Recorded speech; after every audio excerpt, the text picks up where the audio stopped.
Greetings YouTube and welcome to my latest weapons build. Now normally I don't take many steps before I start a project, before I start these videos, but sometimes I have to. And in this particular case, I had to knock off that end of this 1 pound hand weight because I needed to take this to a hardware store and monkey around with different concepts of how I wanted to attach this head to a piece of square stock tubing. Now this particular piece of square stock tubing, and I'll be using the length that's currently in my hand, is part of a shelving unit. And there were two long pieces originally, and I used one of those already in the Scrapper's Grate Cleaver, if you've seen that video. So I need to cut this one off so that I will then have it cut free, and then I'm going to use that handle in this build. And my goal is to make a warhammer. And I've been thinking about how I could attach this to a piece of square stock tubing. Now originally one of my ideas was to use some kind of a T for like conduit, for like black pipe or galvanized pipe, but a 1/2 inch piece is far too small and I would have to take off a lot of this metal to get it to fit.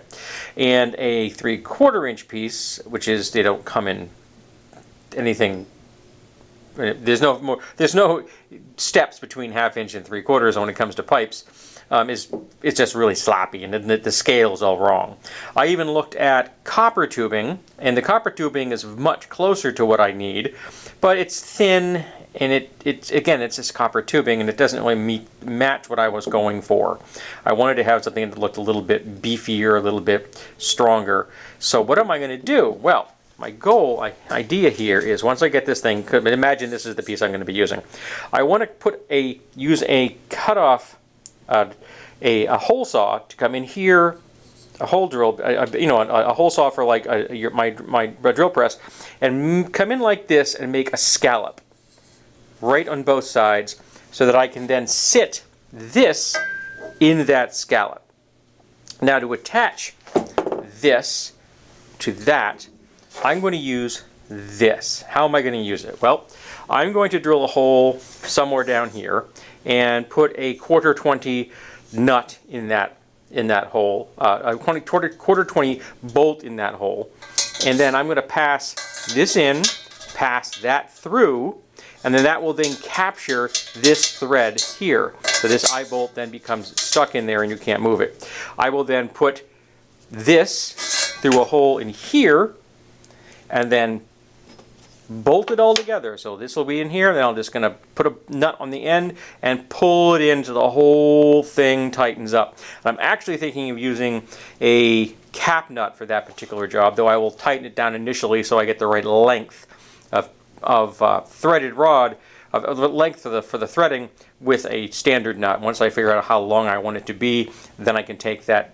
nut off, cut it off, and then put a cap nut on it, because the cap nuts actually have a fair amount of little space at the end inside the acorn nut. So if I cut it flush with a standard hex nut, I will be able to then put the cap nut on there and do the same thing, and that'll pull the whole thing together, at least in theory. I'm also probably going to put another through bolt with a nut on either end, other side, a cap nut on the other side, just as a stop, so that when you're using this, your hand doesn't slide off the end of the shaft, and that'll catch it. And I'm going to use a black plastic cap to make it have a nice finished look, because I've got 3 of those left over from this particular framework, because originally there were 4 of them, one in each of these little long pieces. So I'm going to reuse one of those in this to give it a finished look on the butt. Alright, so the first thing I have to do is, well, put this out of the way, because I'm not going to this is going to end up in something, I don't know what, but put this aside so I don't have to worry about it. But then cut this free from that. So here we have the piece in the vise that I'm going to now drill it. I've got this thing locked down. This is a fairly inexpensive machinist vise. I picked it up at an antique store for I think $7, and I've attached it to 4 magnetic mounts that I picked up at Harbor Freight. So for a total of $52, I have 4 of these mounts plus $5 for these metric bolts. These are M8s. And that pulls the whole thing together and means that this was now firmly attached to here without any clamping, without any external clamps, without having to thread it through here with bolts and things. I can turn these on and off, boom, boom. That's as fast as it takes to turn these magnets on and off. Put it where I want to, lock it down, and I'm good to go for drilling. This is a game changer. There's a company called MagSwitch which sells a professional version of this. Costs $300. This cost me $57. I'm a clever lad. So I have this set up here, and there is a hole right here in the shaft, and that just came with it, just like that was part of the shelving unit. So I'm making sure that my head is going to be moving in this direction, so any impact force is going to be working in won't be working in the same direction as this, because that's a weak spot going in this direction, but it's not a weak spot going in that direction. Not that I ever expected any, to actually swing this thing for any kind of harm to anything or anyone, but it doesn't impact the way the energy is delivered to the shaft. So now I'm going to hopefully drill this through here. So let me set the camera up and I'll see if I can get you a shot of this, and we'll see if it works. Alright, let's give it a shot and see what happens.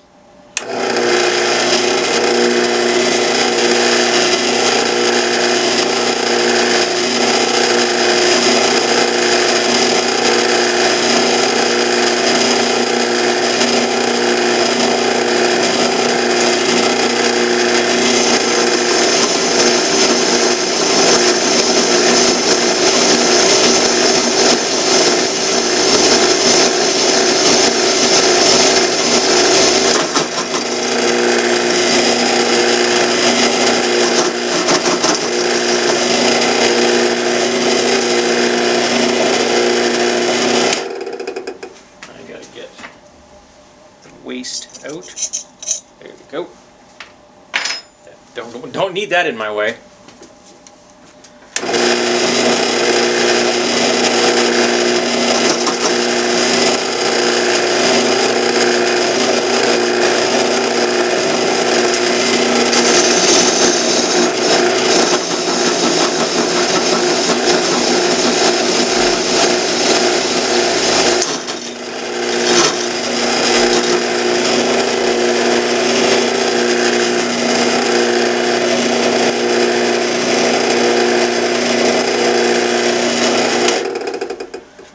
Alrighty, let's take a look at this, see how well it came out. So there we go. I need to clean that up a little because to make sure that that is going to fit in here the best possible, in the best possible manner. But that is that looks pretty darn good right there. I'm quite happy with that. I've never actually tried using this for an end hole or like a scallop more than anything, not really a hole. But yeah, it came out pretty well. There's a little plug, the leftovers. By the way, these things, the magnets do pick up the chips, but as soon as you turn the magnets off, the magnets don't pick up the chips, and they can brush right off. So that's kind of cool.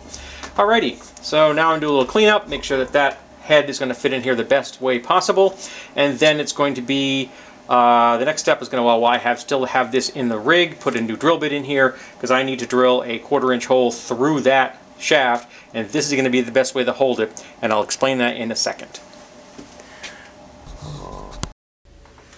Alright, so I have this in here. Now the reason I'm using this as opposed to my V-block, which is right here, as opposed to using this, is that this particular handle is not a straight cylinder. It actually goes, it's wider in the middle than it is on the ends, so getting that to sit securely in that channel would be difficult.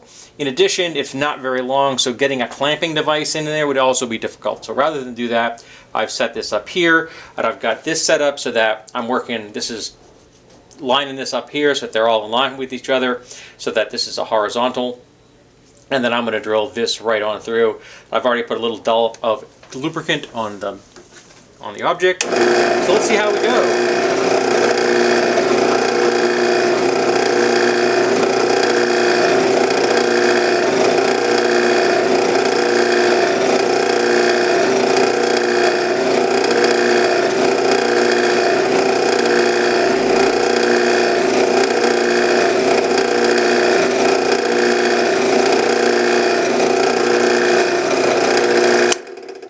Alrighty, well, what I didn't tell you is that I was trying out some new bits, and I've got to tell you, I'm not real impressed with this bit. This bit is not doing the job I want it to do. So, I'm going to put a different bit in here, which I think will do a superior job to this one. I mean,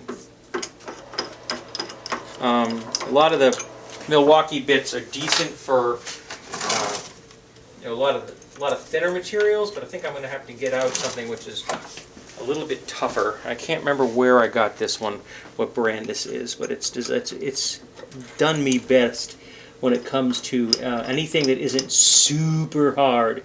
And if it's really hard, I actually have a hard bit designed specifically for hardened steel to drill that. But that one actually does a really crappy job when it comes to anything other than hardened steel, so I don't use that unless I have hardened steel to drill. So let's try that again and see if I have any better luck with this bit.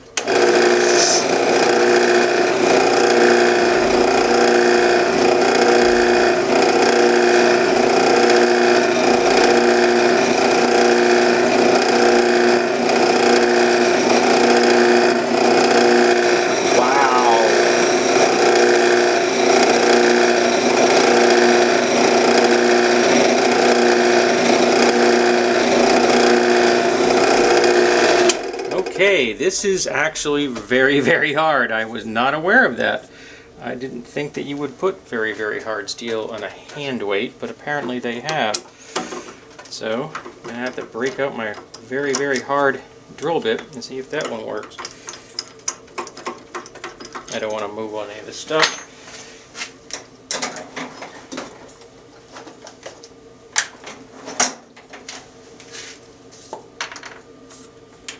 This one is drastically differently shaped. I don't know if you can see that, but it's basically just 2 points that are very hard steel. I believe it's cobalt steel, but I'm not 100% sure on that one. All right, we're going to see if that's going to give me enough depth on this.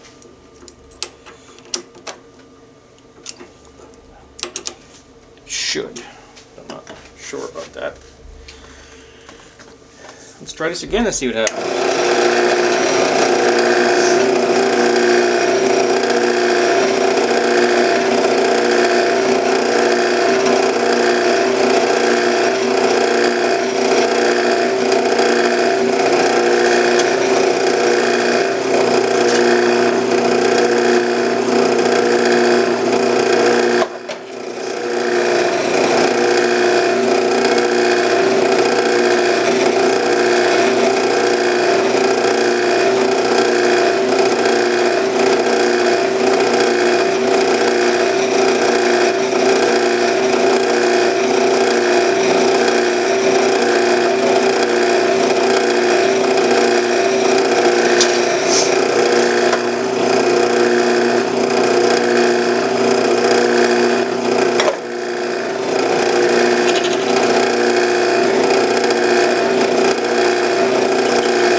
It looks like it's going to be a lot of that. So it is working. It is going to be a very slow packing method where I have to lubricate it frequently and give this bit a chance to cool off while I'm lubricating. So, not particularly exciting for you folks. So, next shot will be me having finished this and really quite surprised that they made this hand weight out of material this hard.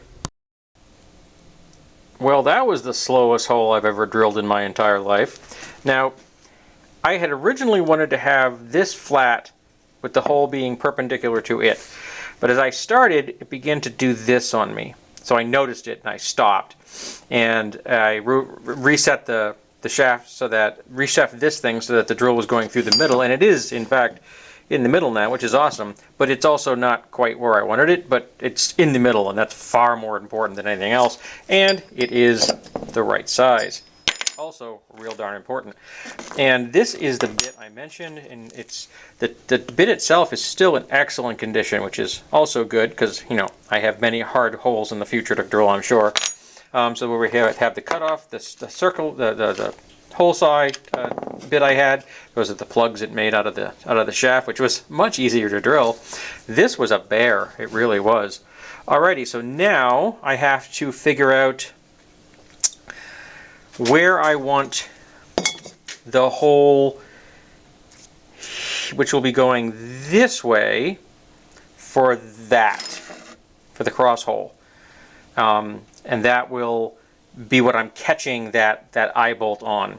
So I need to figure out where I want that. I wanted to have it, essentially I want it to be probably, I'm thinking about there, because I want it to be far enough down that I get, you know, lots of threads in there, but I want to have it high enough so that once it's in there, when I push on it, because it's going to have some space in there, it pushes on the 1/4-inch shaft I'm going to have in there, but still leaves the threads up above, so I don't have to worry about, you know, trying to catch a thread or something. So I want to have ample bolt space on the top, and I can always cut it off to length when I'm ready for that particular stage. But yeah, making sure that I have it close enough so that when the shaft bottoms out, when this bottoms out on the cross shaft, I still have everything where I want it. That's the important thing. So I'm just going to mark. I'll just mark there, and then I'll figure out. I'll, you know, do a little bit better with it comes to just making sure it's in the middle. I'll put a pinprick, and then I'll drill that hole out. That's not particularly exciting because it's just going to be a standard 1/4-inch drill bit. We'll go right through this stuff without a problem. I'm just really shocked that this thing required so much effort. I cannot fathom why you would make this thing so hard. It's just a dumbbell. Why do you need a dumbbell to be this hard? I have drilled a lot of steel from things that are well over, you know, 100, 150 years old, up through the most modern saw blade, which are really hard, and I've never seen something that this simple that had to be that hard. That's just baffling to me. Why someone would do that?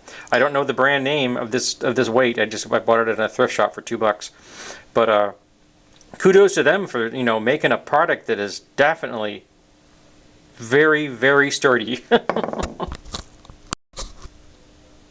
So here is the hand stop. So that's going to keep your hand from coming off the end of the shaft. And this is the cross bar holding the eye bolt in place. Now, before I go any further, I want to put a point on this end, and I want to put a little texture on that end. And my goal on this side is to just make shallow cuts from point to point on this face, and that will give the end a little bit of texture on it. But that one right there, I think I'm going to use my grinding wheel at first, and then I'll do up the finishing bits on my grinding wheel and my belt sander. But I want to get the bulk of the material off with my grinding wheel, because the grinding wheel just it's faster and it's cheaper. It's easier to change one of these things than it is to change a grinding wheel on an electric grinder. These things are really easy. What did I pay? I paid $4. No, I paid 99 cents for this. I paid 99 cents for this wheel. So doesn't cost me much to replace that. So set this up in a clamp this down rather. I'm gonna have to probably clamp this down with a spacer under because I want it to be level. Clamp it down and then start grinding. The head is finished, so I've got that texture I told you about I put in there. I wanted to get the kind of like a little bit of teeth to that. And after having done it, this is just grinding it with the grinding wheel. I didn't even get to a flap wheel or anything. I kind of like that. I'm not really going to change that at all. It doesn't come to a big point, but I don't care. It's still concentrating a lot of energy, and I like the way it looks. So that's the way it's going to stay. So now we're at the final stage. I put this in there, I tighten it down, I cut it off, I take the nut off, and I put on a cap nut, and then we're finished. So the next thing you'll see is the finished device. And here we go. Here is the final unit. It is very comfortable in the hand. This is very nice. I mean, as a one-handed weapon, I have no difficulty with this. The hollow tube makes a great handle, puts all the weight in the head, which at one point weighed 1 pound. Now it weighs less than 1 pound. But this has got a wonderful feel to it.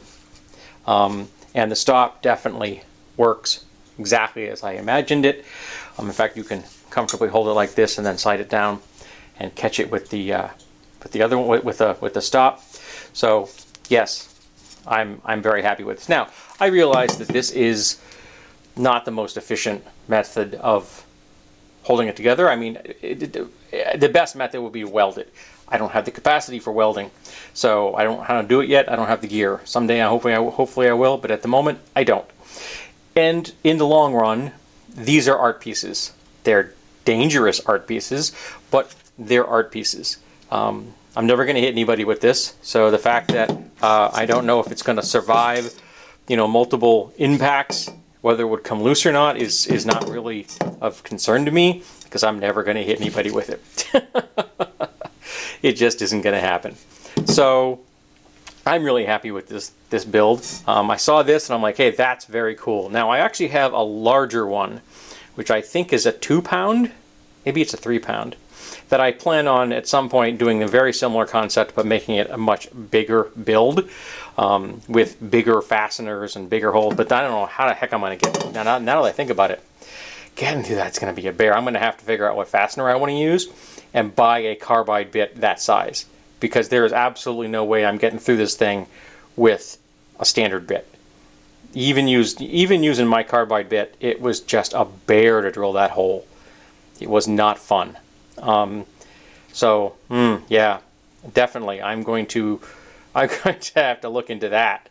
I just didn't realize that would be so darn hard. And this stuff, I mean, I'm grinding the facets on this thing, and the reason I didn't get any pointier is it just takes longer and longer and longer to make each facet as you get further and further in, and it's so tedious. This stuff is so hard, but it would make a great striking surface. It's not. It's going to definitely bite into something with this. Yep, it sure will. But I'm done with the build for the day. I'm going to go relax until my wife comes back from her walk, when we'll have lunch. Alrighty, so I hope you enjoyed this, and I hope you also follow me on Instagram and DeviantArt. DeviantArt is the permanent home of all of my builds, and Instagram is where I post bargain videos and salvage stuff, and sometimes sneak previews, finished pictures of my projects, of course, and also, because everyone loves them, cute cat pictures, because I own cute cats. So, hope you enjoyed yourself, and I hope you'll come back for the next one.